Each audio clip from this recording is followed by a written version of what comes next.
Ang programang ito ay rated SPG. Striktong patnubay at gabay ng magulang ang kailangan. Maaaring may masiselang tema, lengguwahe, karahasan, sexual, horror o droga na hindi angkop. Sabi ng mami mo na may kasabot siya.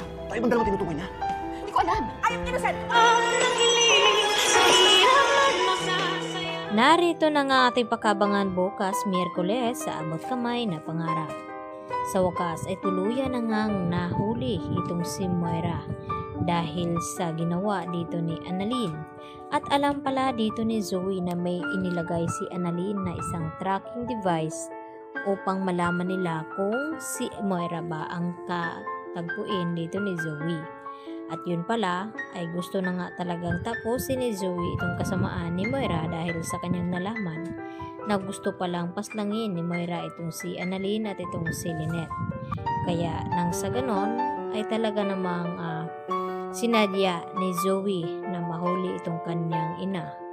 At dito rin na galit itong si Moira at kinamumuhian itong kanyang anak na si Zoe dahil sa kanyang ginawa ay nahuli nga siya.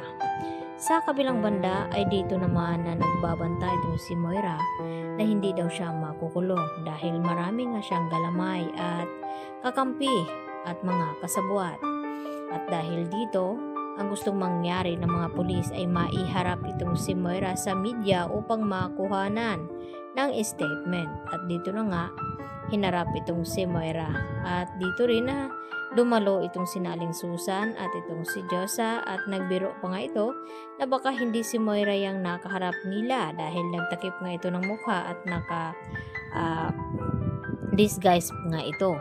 At upang makasigurado ay dito lumapit si Giselle kay Moira at tinanggal itong kanyang tabon sa ulo at sa mukha. At galit na galit naman itong si Moira. At dito rin na isiniwalat ni Moira na may mga kasabwat pa nga siyang iba na hindi nila kilala at galamay.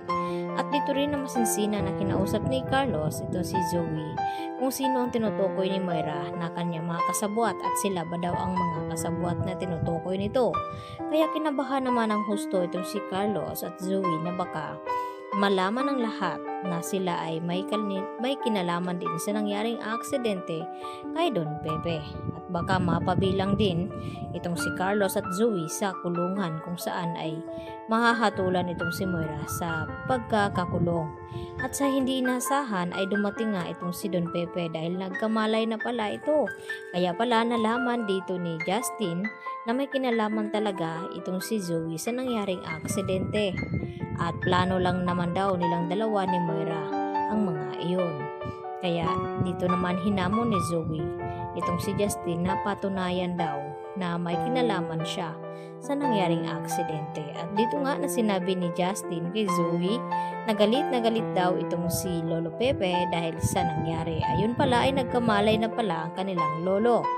At dito hindi napigilan ni Zoe itong kanyang sarili at nang makatalikod nga itong si Justin ay biglang bumuelo itong si Zoe at sinambunutan niya ito sa buhok. At syempre, hindi rin naman magpapatalo itong si Justin ay gumante at dito na nga na sinambunutan din itong si Zoe at gusto pang ingud-ngud ni Justin sa sahig itong si Zoe. At wala namang nagawa itong si Annalyn dahil sa liit niya ay hindi niya nga maawat itong dalawa. Kaya bukas, aabangan natin kung talagang ito na ang wakas ng kasamaan ni Moira at kung mahatulan na nga ba niya ito.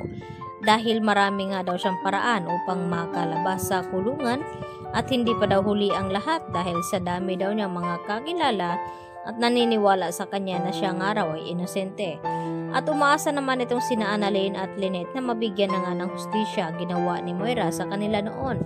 At sana ito na nga ang pagkakataong ito na sana pagdusahan ni Moira ang kanyang mga nagawa sa loob ng kulungan.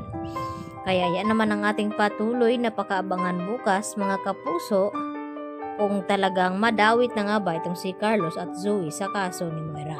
Yan lang po at marami pong salamat sa inyong panonood. Bye-bye!